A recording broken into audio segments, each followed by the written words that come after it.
35 to 40% of adults over 60 are carrying fat not around their liver, inside it. And for every 1% of fat that accumulates inside that organ, the liver's ability to burn fat anywhere else in the body declines by 3%. Most of them have no idea it is happening. There is no pain. There is no obvious symptom. There is only the fat-burning effort that keeps failing, and the physician who keeps saying the numbers are slightly elevated but nothing to worry about. This is the hepatic fat lock. It is not a metaphor. It is a measurable condition in which the liver, the organ that controls whether incoming calories get burned or stored, has been compromised by fat accumulation to the point where every downstream intervention is blocked before it can register. Every diet, every fasting protocol, every exercise routine, blocked upstream before results can form. It is why belly fat after 60 stops responding to the same approaches that worked at 50, even when you are following them with more discipline than ever before. It is why fasting windows that should be producing measurable visceral fat loss produce almost nothing. And it is why the scale and the waistband keep moving in the wrong direction, despite every correct choice being made downstream of the one organ nobody is addressing. I am Dr. Michael Harrison. I spent over 30 years treating adults over 60 in internal medicine and geriatric medicine. And what I found when I looked closely at why motivated, disciplined people were failing to lose visceral fat, not because of what they were eating, but because of what was happening inside the organ upstream of everything else, is not something a 15-minute appointment allows time to explain. In this video, I'm going to show you 7 specific foods that the research identifies as direct interventions on the hepatic fat lock, each one addressing a different mechanism in the sequence, in the correct order, starting with what your liver needs before the first bite of the day. I will give you the exact preparation method that determines whether each food delivers its active compound or wastes it, and the specific compound that clinical research identifies as the most robust amplifier of hepatic insulin sensitivity, the final mechanism the hepatic fat lock uses to keep fat storage as the default. I hear from people every week who watch several of these videos without subscribing.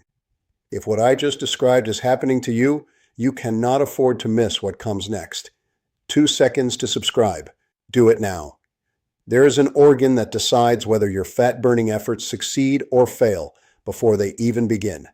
Not your thyroid, not your metabolism in the abstract sense, your liver. And after 60, a specific condition called hepatic fat lock begins operating inside it, silently, measurably, and without any symptom that tells you it has started.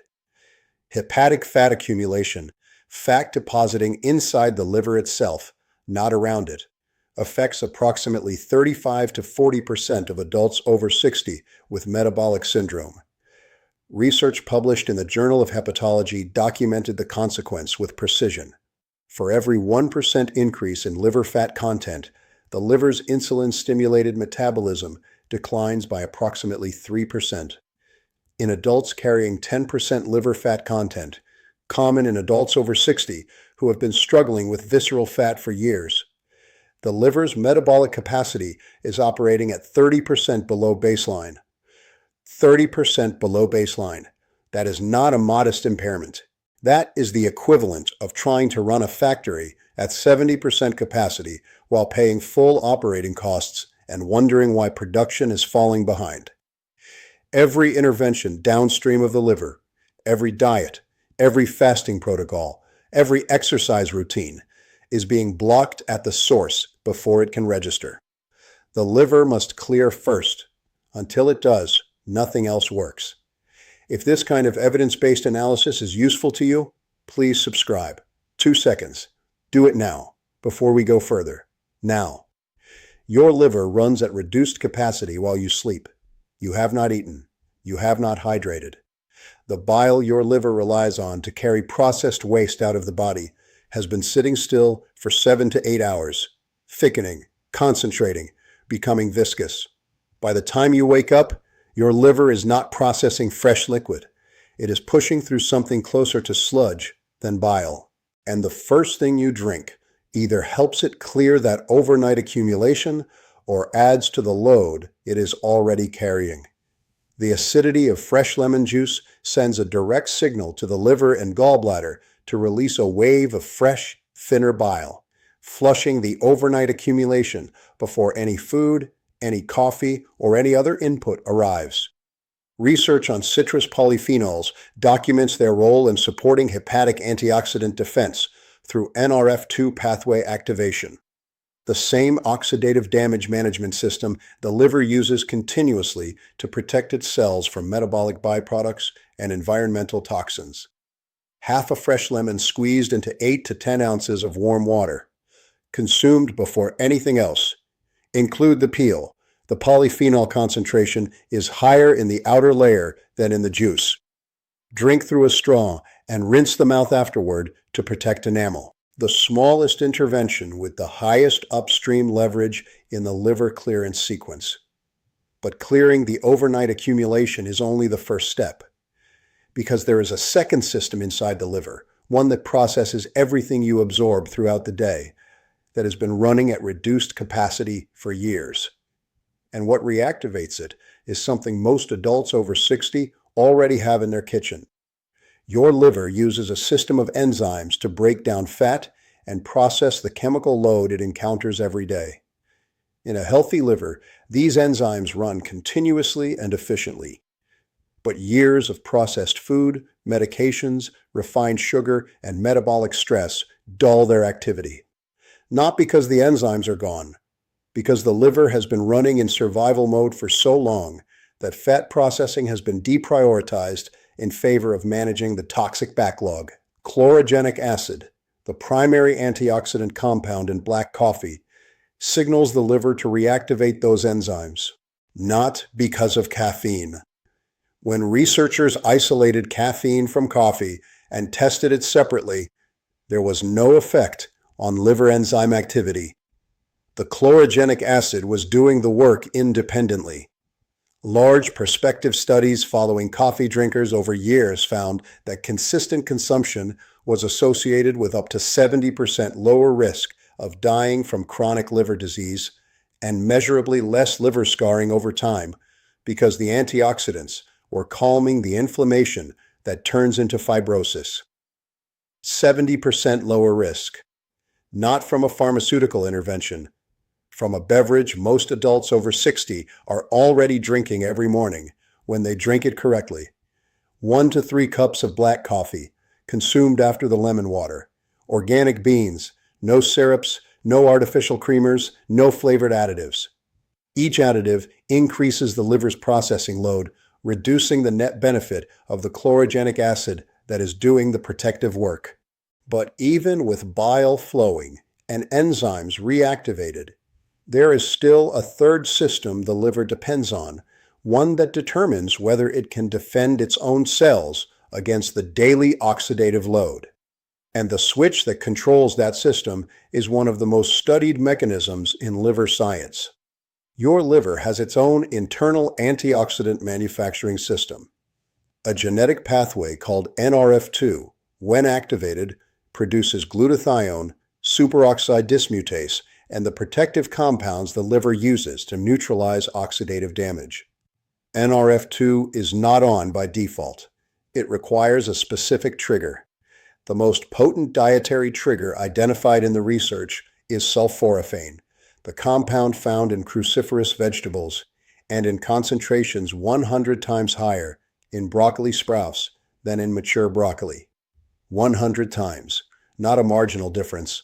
A clinical study at Johns Hopkins, participants consuming a broccoli sprout beverage found measurable increases in airborne toxin clearance within 24 hours of the first dose. The NRF2 pathway had activated, and the liver's own defense system had switched on. 1/4 cup of broccoli sprouts added to the first meal of the day. Raw, heat degrades sulforaphane. The liver responds to the signal, regardless of what surrounds it in the meal. But activating the liver's defense system still leaves one problem unresolved. The liver has been accumulating a backlog of processed waste for years, and there are two specific foods that help the liver tag and remove that backlog faster than anything else the research identifies. The first is dandelion root. Dandelion root increases bile acid production and bile flow, the primary transport system the liver uses to carry processed waste out of the body and into the digestive tract for elimination. When bile flow is low, processed waste sits in the liver longer than it should. Research on dandelion root extract documents measurable increases in bile flow and bile acid secretion, the physiological equivalent of increasing the throughput on a sewage system that has been running at half capacity for years. 1 to 2 cups of dandelion root tea daily, or a standardized extract taken before the largest meal. The bile flow support the research uses is consistent and specific, not occasional, daily. The second food addresses a different step in the clearance sequence. Black radish provides the chemical tagging system that allows the liver to identify which waste has been processed and is ready for removal. The isothiocyanates in black radish support the phase 2 detoxification pathway, the biochemical process that bundles neutralized toxins for bile-mediated export. Without phase 2 tagging, the liver processes toxins but cannot ship them out. The waste stays. The hepatic fat lock deepens. 1 to 2 tablespoons of braided fresh black radish added to any meal, or a standardized whole root extract. The isothiocyanate concentration the research documents as effective is achievable through either form. These two mechanisms work sequentially. Dandelion root increases the transport volume. Black radish applies the shipping labels. Together, they address a backlog that most dietary approaches, even excellent ones, never reach. But even with the backlog moving, there is still one system that determines how well the liver can burn fat long term. And it has nothing to do with processing capacity. It has everything to do with the health of the liver cells themselves and what happens when they have been inflamed for so long that they have forgotten their primary function. When liver cells are chronically inflamed, every unit of energy goes to managing the inflammation rather than to the work they were designed to do: processing fat, responding to insulin, executing the fat oxidation that everything else in this protocol has been building toward. Chronic liver cell inflammation does not announce itself. There is no pain. There is no obvious symptom. There is only the progressive decline in fat-burning output that most adults over 60 attribute to aging, not recognizing that aging is not the cause. The inflammation is the cause, and it has a specific dietary counter. Artichoke leaf contains a compound called cynurin that has been documented to reduce inflammatory markers in liver cells specifically. Not broadly, not systemically, but at the level of the hepatic cell where the hepatic fat lock maintains its grip. Research on artichoke leaf extract documents measurable reductions in ALT and AST, the liver enzyme markers that physicians use to assess liver cell inflammation. When those markers fall, it means liver cells have moved out of defense mode and back into function mode. Fat processing resumes. Insulin signaling improves. The cells that have been spending their energy on survival begin spending it on the job they were built to do. The outer leaves of the artichoke contain higher cynurin concentration than the heart, the part most people eat. Artichoke leaf extract in standardized form provides the cynurin concentration the clinical research used. The heart is delicious. The outer leaf is medicine. But calming liver cell inflammation still leaves the hepatic fat lock's final and most persistent mechanism in place. Because even cells that are no longer inflamed can still fail to respond to insulin. And when that happens, the liver defaults to storing every calorie that arrives rather than burning it. The storage default cannot be overridden by diet alone. It requires a specific signal that restores hepatic insulin sensitivity at the cellular level. Two compounds address this through different pathways. The first is allicin from fresh garlic. Mince a garlic clove and let it rest 10 minutes before using it in any dish. That resting period activates more allicin than the mincing alone produces. Allicin reduces inflammatory load on liver cells and improves the blood flow that insulin signaling depends on. Research documents that garlic supplementation is associated with reductions in hepatic fat content and improvements in liver enzyme markers in adults with non-alcoholic fatty liver disease. The mechanism is not the garlic flavor. It is the allicin, and allicin requires that 10-minute activation window to reach its full concentration. The second compound operates at a deeper level, inside the energy sensor of the liver cell itself. The compound that the clinical research most consistently identifies for hepatic insulin sensitivity restoration activates an enzyme called AMPK, adenosine monophosphate activated protein kinase, the master metabolic switch of the cell. When AMPK is active inside a liver cell, the cell receives one instruction: process incoming energy, do not store it. It is the signal that the hepatic fat lock has been overriding for years. This compound has been studied for its effect on insulin sensitivity and glucose regulation through the same metabolic pathway that GLP-1 receptor agonist medications target, through a non-pharmaceutical entry point. The magnitude is different. That is precisely why this is a daily dietary addition and not a prescription intervention. But the direction of effect is the same, and the direction is what matters for the hepatic fat lock. A meta-analysis published in the Journal of Ethnopharmacology reviewed multiple randomized controlled trials and found that this compound was associated with significant reductions in liver fat content, liver enzyme levels, and fasting insulin in adults with non-alcoholic fatty liver disease. Not in a single trial, across pooled data from multiple independent studies with different populations. The compound is berberine, standardized berberine extract, not generic powder at undefined concentration. The clinical trials used standardized extract, and that distinction is the difference between sending a signal and sending static. Now here is how the 7 mechanisms connect. Lemon water clears the overnight bile accumulation before the day begins. Coffee activates the liver's enzyme system.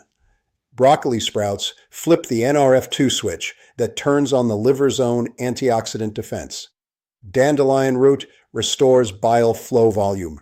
Black radish applies the chemical tags that allow processed waste to be shipped out. Cinnarin from artichoke leaf calms the inflammation that has been keeping liver cells in defense mode. And berberine activates AMPK, restoring the hepatic insulin sensitivity that the hepatic fat lock has been suppressing. Each mechanism addresses a different point in the lock. Each one enables the next. It is a cascade, and it starts with one capsule.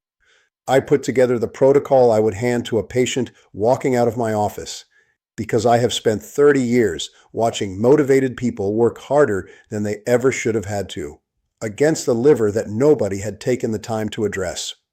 Now let me tell you about 3 people who had every reason not to believe this would work.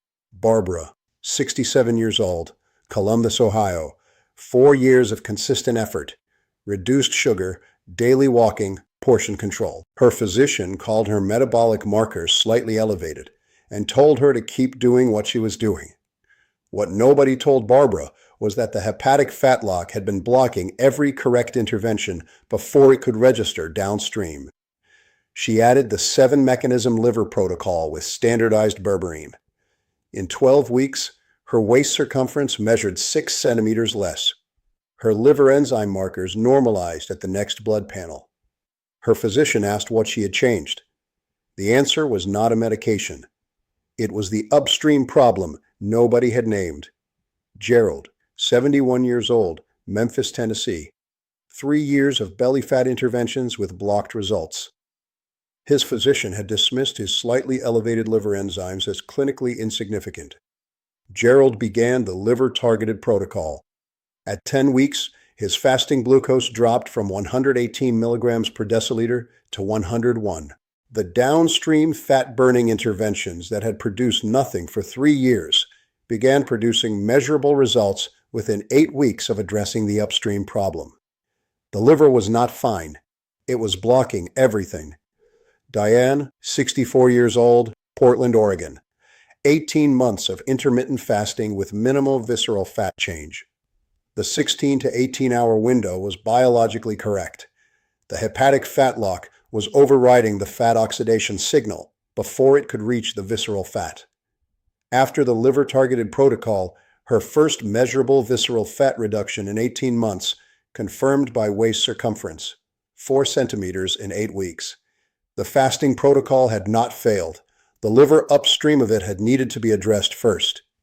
I have placed the link to the exact product I reference in this protocol in the pinned comment directly below this video. Do not go looking for it anywhere else. The pinned comment is the first thing you will see when you scroll down. Everything you need is there.